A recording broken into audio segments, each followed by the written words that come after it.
မင်္ဂလာပါရှင်။ The Hakha Time မြန်မာဘာသာစီစဉ်မှာပြန်လည်ကြိုဆိုလိုက်ပါရစေ။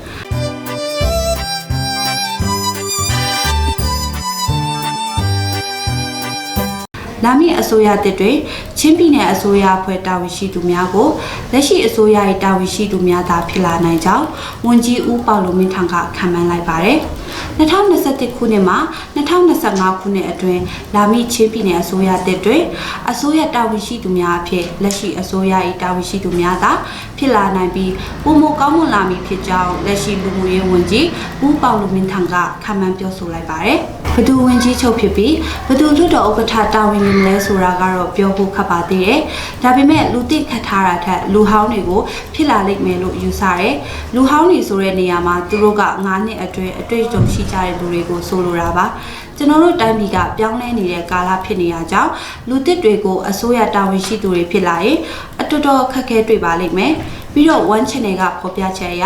လက်ရှိဝင်ကြီးချုပ်ဖြစ်နေတဲ့သူတွေကလာမည့်အစိုးရတစ်မှာဝင်ကြီးချုပ်ဖြစ်လာမယ်ဖြစ်ပြီးဝင်ကြီးချုပ်နေရာတချို့မှာသာအပြောင်းလဲဖြစ်နိုင်မယ်လို့ဖော်ပြထားတာကိုကျွန်တော်လက်ခံပါတယ်ဟုဝင်ကြီးပူပေါလုမင်းထံက Hakha Time ကိုပြောပြခဲ့ပါတယ်။လာမည့်ဆိုရတဲ့အတွက်ဝန်ကြီးချုပ်နဲ့လွှတ်တော်ဥက္ကဋ္ဌနေရာများမတိချသေးတော့လဲဒေါ်အောင်ဆန်းစုကြည်အနေဖြင့်တိုင်းရင်းသားပါတီများကိုဦးစားပေးနေသည့်အတွက်ဝန်ကြီးနေရာတနေရာတွင်တာဝန်ပေးခံလိုက်ရမည်ဖြစ်ကြောင်းဝန်ကြီးပူပေါလုမင်းထံက Hakha Time ကိုပြောပြခဲ့ပါတယ်။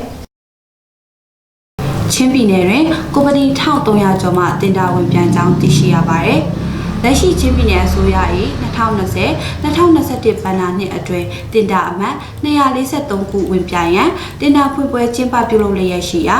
ချင်းပြည်နယ်မြို့နယ်အသီးသီးရှိကုမ္ပဏီပေါင်း1325ခုမှနိုဝင်ဘာလ16ရက်နေ့မှတင်ဒါစတင်ဝင်ပြိုင်နေလျက်ရှိကြောင်းသိရှိရပါတယ်။တင်ဒါလုပ်ငန်းခေါ်ယူခြင်းသည်ကျပ်ငွေတန်း100အထက်တန်ဖိုးရှိလုပ်ငန်း19ခုအတွက်ကုမ္ပဏီ122ခုမှဝင်ပြိုင်ထားကြပြီးတန်း100အောက်လုပ်ငန်း226ခုကိုကုမ္ပဏီ1203ခုမှဝင်ပြိုင်လျက်ရှိကြောင်းသိရပြီးဝင်ပြိုင်သည့်ရလဒ်ကိုမူချက်ချင်းဖော်ပြထားခြင်းမရှိပါဘူး။ယခုမြို့နယ်တိုင်းကနေကုမ္ပဏီတာဝန်ရှိသူတွေရောက်လာကြတဲ့ COVID-19 ကာကွယ်ရေးလှုပ်ဆောင်နေတဲ့အချိန်ဖြစ်တာကြောင့်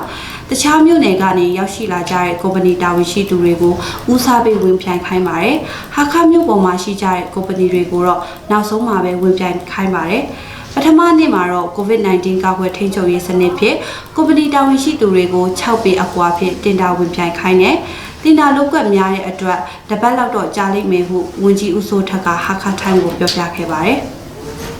ယခုတင်ဒါခေါ်ယူခြင်းသည်အောက်တိုဘာလ1ရက်နေ့တွင်2020-2021ဘဏ္ဍာနှစ်လုပ်ငန်းများအတွက်ဖြစ်ပြီးလန်ကျေးလက်ဖွံ့ဖြိုးရေးဒေသ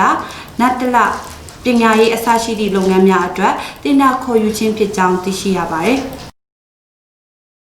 CHRO ကအလုပ်တင်တန်းများပြုလုပ်နေကြောင်းသိရှိရပါတယ်။ချင်းလူအခွင့်အရေးဖွဲ့စည်း CHRO မှချင်းပြည်နယ်ရှိမြို့နယ်တွင်လူငယ်များအလုပ်ကိုင်ရရှိရေးအလုပ်တင်တန်းကို COVID-19 ရောဂါကြောင့်ခေတ္တရပ်နားခဲ့တော်လဲဟာခါမြို့တွင်တင်တန်းပြီးဆုံးပြီဖြစ်ကြောင်းနဲ့တခြားမြို့နယ်များတွင်မူတင်တန်းဆက်လက်ပေးနေသေးကြောင်းသိရှိရပါတယ်။လူငယ်20လောက်တက်နိုင်ပေမဲ့ COVID-19 ကြောင့်မကြာခဏနားခဲ့ရတဲ့ဟာခါမှာတော့နိုဝင်ဘာလ20ရက်နေ့မှာပြီးမဲ့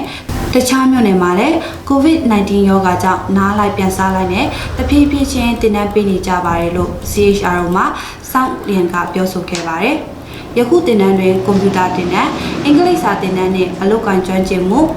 soft skill များပါဝင်ပါတယ်။ဤတင်တန်းကို2လအတွင်းကျင်းပပြုလုပ်ခဲ့ရာနိုင်အားဖြင့်120နာရီအတွင်းတင်ကြားခွင့်ရရှိကြောင်းသိရပါတယ်။အဓိကအလုပ်ကိုင်ရရှိလိုတဲ့လူငယ်တွေက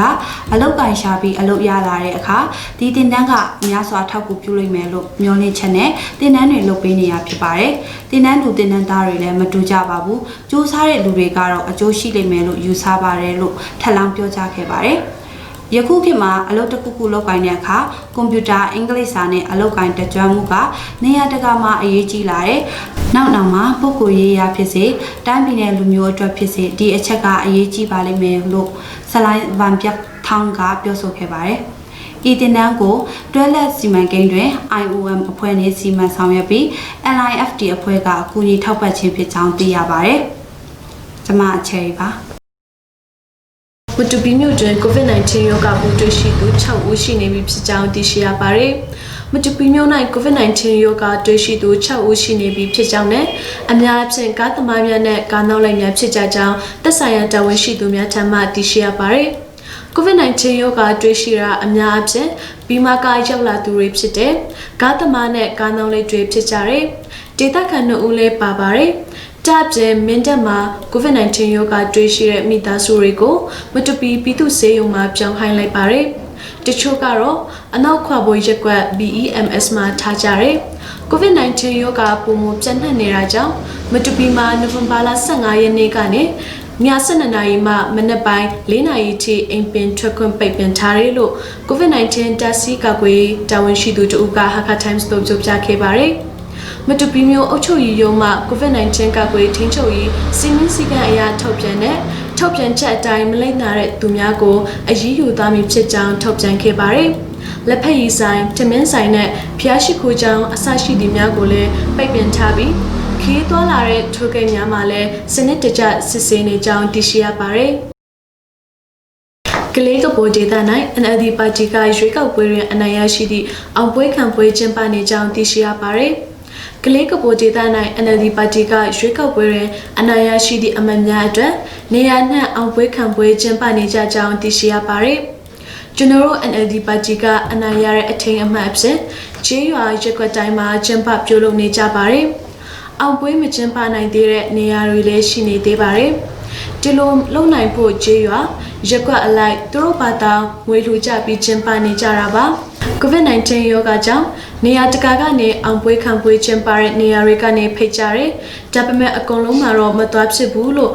ချင်းရဝင်ကြီးနေရာတွင်အနိုင်ရရှိတဲ့ဘီလရီမွန်အီကာ Hakha Times ကိုပြောပြခဲ့ပါတယ်။ကလေးမျိုးနေတွင်တာဟန်ဆမ်မျိုးလက်ပန်းချောင်းတန်ဘူတောင်ပီလာနဲ့ကဘိုးမျိုးနေတွင်ခံပက်ဟွန်တာဇုံဟွန်ခုကီထာဒိုဇုံနဲ့ခံတေးတို့ရှိကြပြီးနှမျိုးနေစလုံးတွင် NLD ပါတီကရွေးကောက်ပွဲ၌အနိုင်ရရှိတဲ့အတွက်ယခုကဲ့သို့ကျေးလက်ဒေသနဲ့ရက်ကွက်တိုင်းတွင်အောင်ပွဲခံနေကြကြောင်းသိရှိရပါတယ်။ CNF ဦးဆောင်မှုနဲ့ပါစတာ40ဦးပါဝင်တဲ့အလို့ယုံဆွေးနွေးပွဲကို Camp Victoria တွင်ကျင်းပနေကြကြောင်းသိရှိရပါတယ်။ CNF က Worship on Nation Building and National Security Council နဲ့ November 17 ရက်နေ့မှ13ရက်နေ့ထိကျင်းပပြုလုပ်တဲ့အလို့ယုံဆွေးနွေးပွဲတွင် Hakha မြို့မှပါစတာ40ဦးပါဝင်တက်ရောက်ခဲ့ကြကြောင်းသိရှိရပါတယ်။ Hakha Town Churches Pastor တွေအလို့ယုံဆွေးနွေးပွဲမှာဖိတ်တော့သွားရောက်နိုင်တဲ့ပါစတာ40ဦးရှိပါတယ်။ဆွေးနွေးခဲ့ကြတာကတော့ဒေါက်တာလျံမှုန်စခေါင်းဦးဆောင်ပြီး National Building ကိစ္စဒေါက်တာဆွေခါဦးဆောင်ပြီး National Security ကိစ္စနဲ့ပူခါဟေဦးဆောင်ပြီး Peace Process ကိစ္စတွေကိုဆွေးနွေးခဲ့ကြပါတယ်။ General Pastor ဖက်ကနေဒေါက်တာဟန်ရီဆန်ကုန်းဒေါက်တာစတီဗန်လျန်ထူဘလင်းတို့ကလည်းဆွေးနွေးခွင့်ရခဲ့တယ်။ဆွေးနွေးပွဲမှာ CHRO ဖက်ကတာဝန်ရှိသူတွေလည်းပါတယ်လို့ John Van Tatel က Hakha Times တို့ပြောပြခဲ့ပါတယ်။ဤဆွေးနွေးပွဲအပြီးတွင်ဖလန်လူငယ် HUSO မတူပီဇောက်တုံဇောက်ဖိတ်ဒေတာရှိတာဝန်ရှိသူများကိုလည်းဖိတ်ကြားရန်အစီအစဉ်ရှိကြောင်းနဲ့ရခင်ကလည်းထန်တရန်လူငယ်ဟာခါလူငယ်နဲ့တက္ကသိုလ်ကျောင်းသားကျောင်းသူများကိုဖိတ်ကြား၍အလို့ယုံဆွေးနွေးပွဲကျင်းပခဲ့ပြီးဖြစ်ကြောင်းသိရှိရပါတယ်။လူကြီးမင်းတို့လုပ်ငန်းကြောင်ရများကိုကြောင်ရထည့်သွင်းလိုပါက Hakha Times မှာဇင်းလုံးချိုသားစွာနဲ့လှုပ်ဆောင်ပေးနေပါတယ်။ Hakha Times ရဲ့ Facebook page နဲ့ YouTube channel တို့ကို like follow share နဲ့ subscribe လုပ်သားဖို့လည်းတိုက်တွန်းလိုပါတယ်။ဒီကနေ့ Hakha Times မြန်မာဘာသာအစီအစဉ်ကိုဒီလောက်နဲ့ပဲအဆုံးသတ်သွားပါမယ်။ကိုစိတ်နှပြချမ်းမှချမ်းသာကြပါစေရှင်။ကျွန်မ Elizabeth ပါ။